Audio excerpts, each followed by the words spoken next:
여러분 안녕하십니까? 오늘은 늘 자신을 돌아보았던 법정 스님의 인간적인 면을 글에서 찾아볼까 합니다. 그럼 어떤 내용인지 함께 들어보시겠습니다.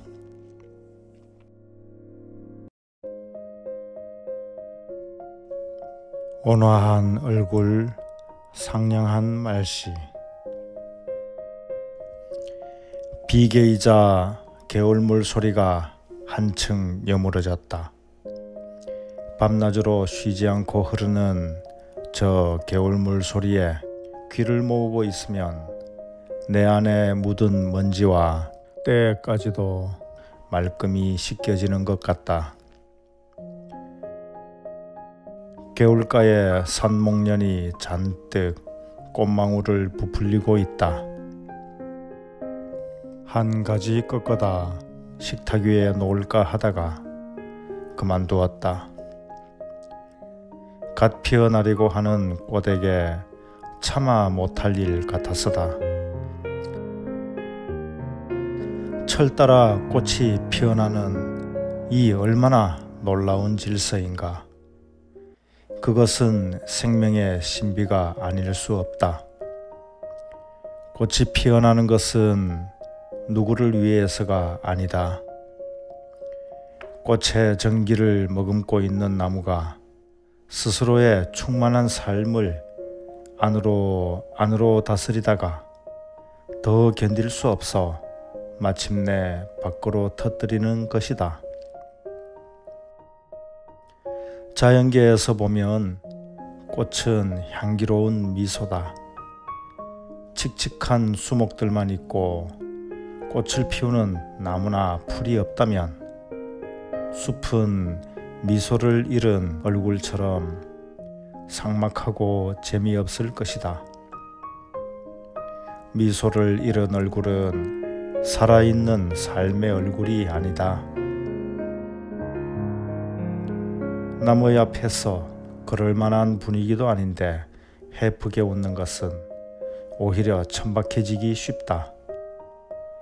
그러나 사람을 대했을 때 미소가 없는 굳은 얼굴은 맞은편에게 긴장감을 불러일으켜 말문을 열기 어렵게 한다.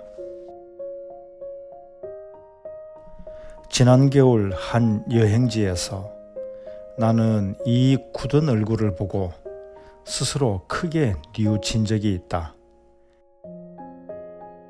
캘리포니아의 주도가 있는 세크라멘토를 일부러 찾아간 것은 그 근교에 광활한 농경지가 있어서였다.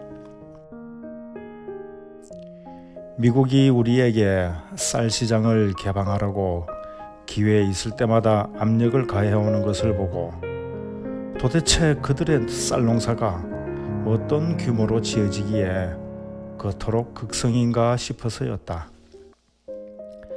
지평선으로 끝이 가물가물한 들녘에 섰을 때 풍부한 수자원을 끼고 있는 그 광활한 대지와 마주했을 때 문득 떠오르는 생각이 있었다.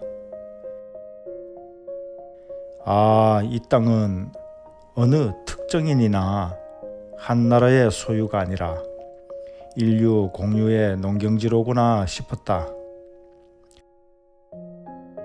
거의 버려진 땅을 기름진 농경지로 일군 흙을 사랑하는 농부들의 그 근면성에 경의를 표하고 싶었다. 그 농경지를 찾아가는 도중 일행을 따라 우리 교민의 한 가정에 들르게 되었다. 일행과는 친분이 두터운 사이라서 우리가 집 근처에 와 있음을 전화로 알리자 안주인이 이내 차를 가지고 나와 반기었다. 물론 나와는 초면이었는데도 흔연스레 반겨주었다. 식탁에 둘러앉아 차를 마시고 있을 때 그 집 주인이 직장에서 퇴근하여 돌아왔다. 일행들과 반갑게 인사를 나눈 것을 보고 나도 주인에게 인사를 드렸다. 50대로 보인 그 집주인은 낯선 나그네의 인사를 거의 무시한 채 떫은 감이라도 깨문 듯한 표정이었다. 나는 무안하고 조금은 불쾌했다. 자기 집에 친지를 따라 찾아온 손님에게 이럴 수 있을까 싶어서였다. 이때 나는 보았다. 무표정한 주인의 얼굴에서 바로 내 자신의 얼굴을 보았던 것이다. 무안하고 불쾌한 생각은 씻은 듯 사라지고 내 굳은 얼굴 앞에서 크게 자책하지 않을 수 없었다. 불이람에 살면서 나는 수많은 사람들을 대하게 되었다. 혼자서 지냈기 때문에 싫으나 좋으나 오는 사람마다 직접 대면하지 않을 수 없었다. 내게 일이 없어 마음이 한가로울 때는 찾아오는 사람들을 흔연스레 대하면서 이런 이야기 저런 이야기를 나누지만 할 일이 쌓여 시간이 쫓길 때나 혹은 무례한 사람들한테는 인정사정 없이 쫓아버리는 것이 내 전례의 가풍으로 여겨왔었다. 바로 이런 때의 내 얼굴이 떫은 감이라도 깨문 듯 잔뜩 굳어 쌀쌀 맞았을 것이다. 그래서 들려오는 소리에 따르면 아무개 중한테서는 찬바람이 싱싱 돌더라는 것. 무슨 인연에서였건 간에 사람과 사람이 마주 대하는 일은 결코 작은 일도 시시한 일도 아니다. 어떤 사람과는 그 눈빛만 보고도 커다란 위로와 평안과 구원을 얻을 수 있다. 다른 한편 두 번 다시 마주하고 싶지 않은 그런 사람도 얼마든지 있다. 이것은 보이지 않는 오랜 세월에서 익히고 길들여진 데서 온 현상일 듯 싶다. 사람 사이에 연대가 맞네 안 맞네 하는 것도 이런 현상을 두고 하는 말일 것이다. 불교 경전에 보면 온화한 얼굴, 상냥한 말씨에 대해서 언급하고 있다. 그 어떤 종파를 물을 것 없이 바른 신앙생활을 하는 사람들은 항상 온화한 얼굴과 상냥한 말씨를 지녀야 한다. 아니 그와 같이 지내려고 일부러 노력할 것도 없이 저절로 안에서 배어나와야 할 것이다. 그 사람의 표정과 말씨는 바로 그 사람의 내면을 드러내는 소식이기 때문이다. 이 풍진 세상을 살아오는 동안 우리들 기억의 바다에는 수많은 얼굴과 목소리들이 떠오르게 마련이다. 그러나 대부분은 한때 스치고 지나가는 얼굴이요 목소리일 뿐, 단 한 사람의 얼굴과 목소리가 우리들의 삶에 생기를 불어넣어주고 맑고 투명하게 자신을 일깨워준다면 그 얼굴과 목소리는 그 사람에게 있어서 수호천사의 그것일 것이다. 누가 그런 천사를 두었는가? 밖에서 찾지 말 것이다. 우리들 자신은 과연 그 얼굴과 그 목소리로 이웃에게 어떤 영향을 끼치고 있는지 스스로 물어보아야 한다.